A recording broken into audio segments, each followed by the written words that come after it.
नमस्कार दोस्तों, बहुत बहुत स्वागत है आपका सागर एक लहर में। दोस्तों हमारे साथ जुड़े हैं मनोज जैन सागर जी, जो कि पेशे से एडवोकेट हैं और एक बहुत अच्छे सोशल वर्कर हैं।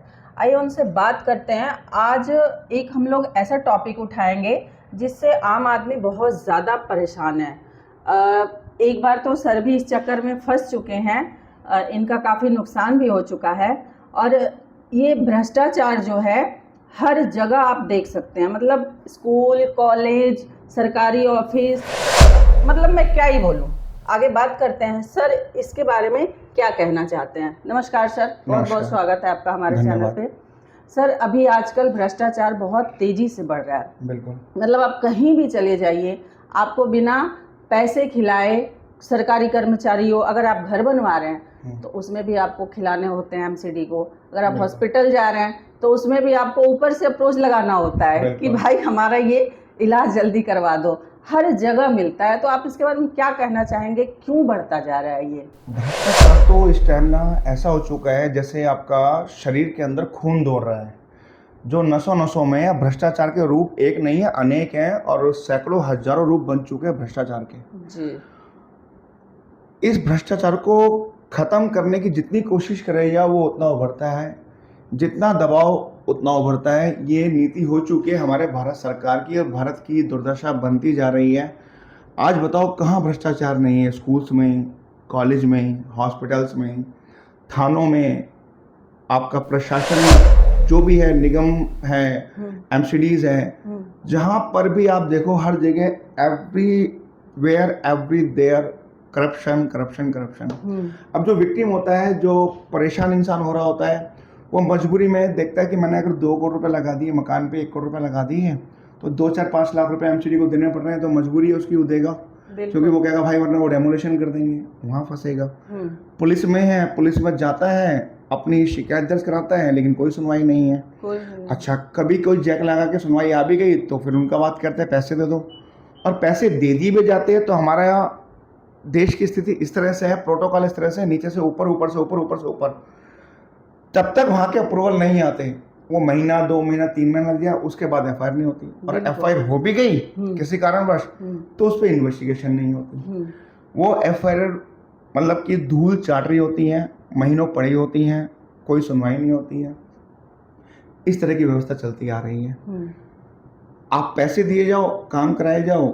किसी भी डिपार्टमेंट में कोई बंदा सरकारी हॉस्पिटल में एडमिट होगा तो वहाँ कहा जाएगा कि जी आप बड़े हॉस्पिटल में आए हो, यहाँ पे एडमिट करने के लिए फिर तो 2 लाख का, 3 लाख का खर्चा, डोनेशन, रिश्वत जाएगी। बिल्कुल। अब इंसान मरता क्या नहीं करता, वो कहता है 5 लाख रुपए मैं प्राइवेट में लगाऊंगा, यहाँ 2 लाख की रिश्वत जा रही है, दे दो।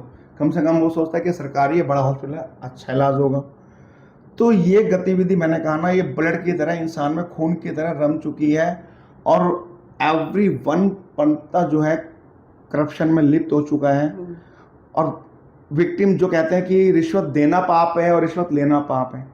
अरे ठीक है, रिश्वत देना भी गुनाह है, लेना भी गुनाह है, लेकिन जो विक्टिम है, परेशान हो रहा है, वो तो मजबूरी में रिश्वत दे रहा है ना। बिना दिए सर उसका काम भी नहीं होगा, तो वो मजबूरी में दे रहा है, क्योंकि वो महीनों चक्कर काटता रहेगा, महीनों परेशान होता रहेगा, उसका कोई भी औचित्य नहीं है। अब आप देखो, मैं भी 2 जगह रिश्वत दे चुका हूँ, और जीडीए के अंदर गाजियाबाद डेवलपमेंट अथॉरिटी में मैंने एक प्लॉट ऑक्शन में लिया, ले तो लिया। ये आपका 29/11/2024 को रजिस्ट्रेशन कराया, बैंक से लोन लेके, लोन ले लिया, हो गया, उसकी आज तक मोटेशन नहीं हुई जी।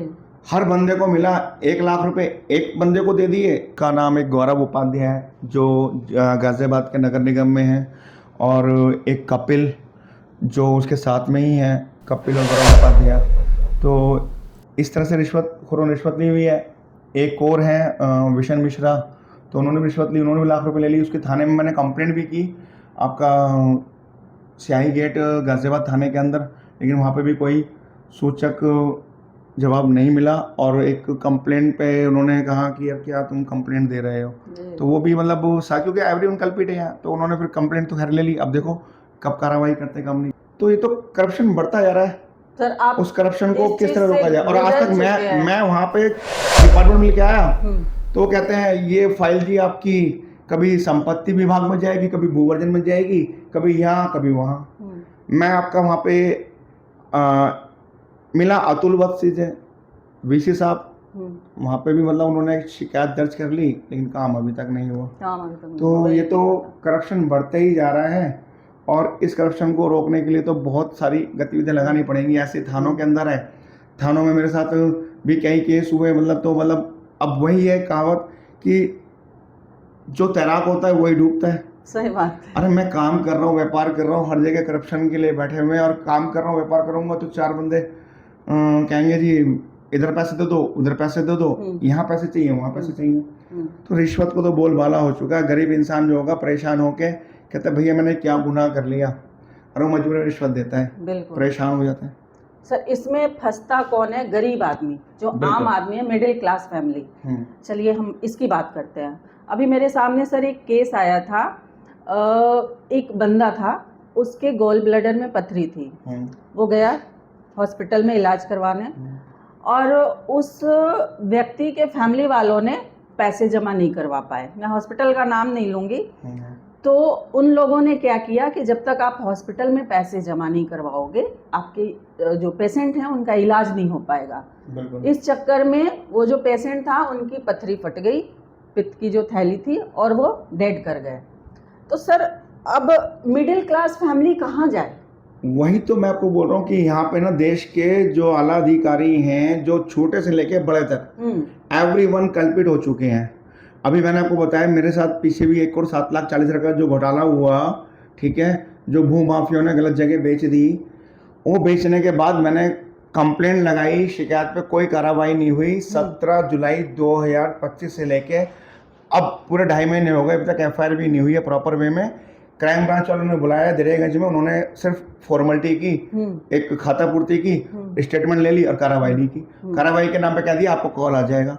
अरे फिर डिमांड करते पैसे की, और पैसे ना दो तो कहते झूठे केसों में फंसवा देंगे आपको। अरे जब मैं एक एडवोकेट होने के बाद मैं सोच रहा हूँ इतना अत्याचार हो रहा है, तो आम पब्लिक का क्या हाल हो रहा होगा? वही बात, सब कुछ बेकार हो चुका है, सिस्टम बिल्कुल खराब हो चुका है, और ये मुझे लगता नहीं सुधरने वाला। अब कोई बंदा कहे कि पार्टी की बीजेपी पार्टी अच्छी है, यहाँ करप्शन नहीं होगा, या कहे कांग्रेस पार्टी अच्छी है, वो वहां करप्शन नहीं था, या फिर आप में करप्शन नहीं था। अरे मैं कह रहा हूँ every there everywhere always corruption होता रहेगा, नसों में दौड़ चुका है। अब इंसान तो वही है, बिल्कुल। आपकी पार्टी छोड़ी कांग्रेस में आ गया, या कांग्रेस छोड़ी आप में आ गया, दोनों पार्टी छोड़ी बीजेपी में आ गया। उसको पता है मुझे कैसे करप्शन करना है, वो चाहे किसी पार्टी में चला जाए, इंसान थोड़ी बदल गया। तो ये कहना बेकार है कि बीजेपी में आ गए तो करप्शन नहीं है।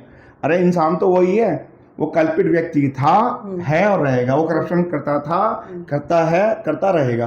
तो ये कहना बेकार है कि मैं इस पार्टी ज्वाइन कर ली तो यहाँ करप्शन नहीं होगा, वहां ज्वाइन कर ली करप्शन नहीं होगा। पार्टियों को तो ये बैन कर देना चाहिए कि अगर आप पहले कांग्रेस में थे, या बीजेपी में थे, या आप में थे, या अदर निर्दलीय में थे, अगर आप कोई पार्टी छोड़ के आते हो तो 3 साल कम से कम पार्टी की सेवा करोगे, उसके बाद पार्टी ज्वाइन करोगे। वो तो ये सोच रहा है ना, एक पैरामीटर होना चाहिए। बिल्कुल, और अदरवाइज क्या है, लोगों ने तो ये सोच लिया कि ठीक है मेरे को थाली के बैंगन हो गए हैं, इधर मेरे को झुकाव नजर आ रहा है मैं वहां चला गया, उधर झुकाव नजर आ रहा है उधर चला गया। वो अपना हर बंदा अपने बेनिफिट्स के लिए देख रहा है, मेरे को जहां बेनिफिट चल रहा है मैं वहां जा रहा हूँ, चाहे वो कांग्रेस हो, चाहे बीजेपी हो, चाहे आप हो। और मैं भी बोलता हूँ कि अगर मान लो आज बीजेपी का बोलबाला, कल दोबारा से आपका बोलबाला हो जाए या कांग्रेस का बोलबाला हो जाए, तो यही सारे नेता बीजेपी के अदर पार्टी में आ जाएंगे। अगर कांग्रेस में बोलबाला होगा तो कांग्रेस में आ जाएंगे, आप लेते हैं सर अपना। तो ये तो सपना थाली के बैंगन है। और हर पार्टी को ये सोचना चाहिए कि जो अगर पार्टी दूसरी पार्टी से आता है तो 3 साल उसके बैन हो जाए, और पहले पार्टी के लिए सेवा करेगा, उसके लिए हम पार्टी ज्वाइन करें। करप्शन ही करप्शन है। अब चंदा के नाम पे क्या होता है, चंदा ले लिया जाता है कि भाई ठीक है आपको रिबेट मिल जाएगी और कोई टैक्स में नहीं जाएगा। आपने मान लो 1 करोड़ चंदा दिया, ठीक है, किसी पार्टी को रिबेट मिल गया 100%, कोई दिक्कत नहीं है। अब उन्हें 1 करोड़ चंदा तो दिया, अब जिसको चंदा दिया वो मंत्री कहता है हाँ जी आप फोन पे उस बिजनेसमैन से, अरे सर आपके लिए 5 करोड़ का टेंडर दूंगा ना, तो 5 करोड़ का टेंडर दिया, 2.5 करोड़ तो उसने कमा लिए, 2 करोड़ कमा लिए, माल घटिया लगाया, जो मर्जी किया, काम बराबर। वो कहता है 1 करोड़ चंदा दिया, मेरे को रिबेट भी मिल गई गवर्नमेंट से, ठीक है, और मेरे को 2.5 करोड़ मैंने कमा भी लिया, मेरा नाम भी हो गया। तो ये करप्शन ही तो है ये भी। सर इसमें तो जनता का जो पैसा था वो तो गया ही गया। हाँ। और वो जो उसमें जो टेंडर में पैसे गए, वो जो काम किया जनता पे तो जा रहा है, सब बेकार, सारे टैक्सेस लेते हैं, और तरक्की कराने की बात करते हैं, तो ये सब तो जेब में ही चला जाता है ना। करप्शन तो बढ़े जा रहा है, बढ़ता था, बढ़ता रहेगा। मैं फिर दोबारा वही लाइन दोहराऊंगा कि ये नसों में खून की भांति बह रहा है, इसको ख़त्म करना होगा। और कैसे ख़त्म होगा? सब मिलजुल के ख़त्म होगा। और मैं तो इसको भी राय नहीं देता कि आपके इलेक्शन में अरबों खरबों रुपया खर्च होता है। ये अरबों खरबों रुपया अगर देश में देश के इंसान व्यक्ति के लग जाए तो बहुत कुछ हो जाए। मैं कहूँगा मेरा हिंदुस्तान तो पहले भी सोने की चिड़िया था, आज भी और हमेशा रहेगा। कारण क्या है कि सिर्फ और सिर्फ अपना आपा और व्यक्तित्व को ठीक करना होगा। 3 बार 5 साल में इलेक्शन होते हैं, निगम पार्षद के, एमएलए, विधायक के, एमपी के। अरबों खरबों रुपए की ब्लैक मनी, मतलब कि सारी जो खर्च होती है, इसको पहले बैन करवाएं। इलेक्शन, मैं लोकतंत्र देश को खत्म करने वाली बात नहीं करूंगा, लोकतंत्र को खत्म नहीं करूंगा, एजुकेशन की बात करूंगा कि जो भी इसमें आए कानून में, जब मेरी एग्जीक्यूटिव बॉडी, प्रशासन मेरा क्या नाम है आपका पढ़ा लिखा है, जुडिशरी बॉडी मेरी पढ़ी लिखी है, तो तीसरी बॉडी कानून लेजिस्लेटिव क्यों नहीं पढ़ा लिखा है? वहां पे एक एज दायर कर दें कि 35 साल के अंदर सरकारी नौकरियां बंद हो जाती हैं, एक जनरल के लिए लगभग ऑलमोस्ट। तो उसके बाद आप इलेक्शन के लिए प्रिपेयर हो और मिनिमम क्वालिफिकेशन ग्रेजुएशन चाहिए, मिनिमम क्वालिफिकेशन ग्रेजुएशन चाहिए। ग्रेजुएशन जब मिनिमम क्वालिफिकेशन होगी तो उसकी मेरिट लिस्ट पर पार्टी उसको ज्वाइन कराएंगी कि अब आप ज्वाइन हो। उसके जो आपका वोट देना है कि वो वोट क्या होगा, एक मैसेज के थ्रू होगा जी, व्हाट्सएप नहीं, सिर्फ मैसेज, टेक्स्ट मैसेज होगा। जो नंबर आधार कार्ड पे लिंक होगा सिर्फ वही नंबर वैलिड होगा और एक बंदे के लिए एक ही मैसेज वैलिड होगा, डबल मैसेज वैलिड नहीं होगा। उससे क्या होगा, जो हमारे देश में हर साल मतलब हर जब वो होते हैं इलेक्शन, 70% वोट डालते हैं, तो उससे 80% 70% डालते हैं तो 100% वोटिंग हो जाएगी। क्योंकि अगर वो वोटर मान लो अपनी इलाज कराने के लिए बॉम्बे गया है या बेंगलोर गया है या चेन्नई गया है, तो वो इलेक्शन में वोट नहीं कर पाता, लेकिन वो कहीं पे भी जाएगा तो वो उसको वोट देने का पूरा अधिकार मिलेगा, वो वोट दे सकता है। तो सबसे पहली बात तो पढ़ा लिखा बंदा ज्वाइन कराओ और मेरिट लिस्ट पे हो। फिर पार्टी के अंदर आके वोटिंग जो हो सारी, चाहे वो एमपी के लिए हो, चाहे वो एमएलए के लिए हो, चाहे निगम पार्षद के लिए हो, वो टोटली एसएमएस से हो। उससे आपको संपूर्ण वोट मिलेगी, प्योरिटी वोट मिलेगी, ओके रिपोर्ट रहेगा। उससे हमारे जो अरबों खरबों रुपए का नुकसान होता है जो व्यर्थ चला जाता है चुनाव के प्रचार में। हमारा चुनाव जो सिस्टम है उसको इस तरीके से करें, इस तरह से करें, इससे अरबों खरबों रुपए का जो मतलब बेनिफिट होगा, जो जनता का पैसा जनता के लिए लगाया जाए, उससे आप इंफ्रास्ट्रक्चर करो, आप मतलब पुल्स बनाओ, इसको एजुकेशन के लिए जाए, बिजली के लिए जाए, ताकि उनको रिजनेबल रेट पर सब चीज मुहैया कराई जा सके, ना कि फ्री कराई जा सके। बिल्कुल। उससे क्या होगा, देश का पैसा देश में रहेगा, बिल्कुल, तो तरक्की होगी। ये तो चीज देखनी पड़ेगी, देश को समझना पड़ेगा। सर एक चीज और मैं बोलना चाहूंगी, इंडिया में आपको हर जगह मिलेगा हॉस्पिटल, जैसे कि हमने अभी बात की, पर आप विदेश में जाइए, आपको इतनी ज्यादा जो अभी भारत में देखने को मिलते हैं, विदेशों में ये चीज नहीं मिलता। तो क्या वहाँ का सिस्टम हम भारत में लागू नहीं कर सकते? बिल्कुल लागू कर सकते हैं। देखो, हर सिस्टम की कुछ अच्छाइयाँ होती है, कुछ बुराइयाँ होती हैं, तो कोई भी संपूर्ण नहीं है जी। और हम सोचे इस चीज़ के लिए कि हम सारे जो भी है वहाँ का प्रोटोकॉल सारा वहाँ इंडिया लिया है, ऐसा भी नहीं है, तो हमें कुछ समझना पड़ेगा। हाँ, कुछ नहीं, बहुत कुछ ला सकते हैं।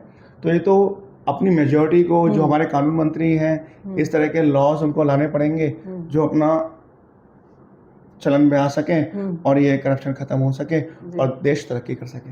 जी, शुक्रिया सर। देखा दोस्तों, आपने जैसा कि सर ने बहुत कुछ बताया, पर मुझे नहीं लगता कि भ्रष्टाचार इतनी आसानी से खत्म होने वाला है।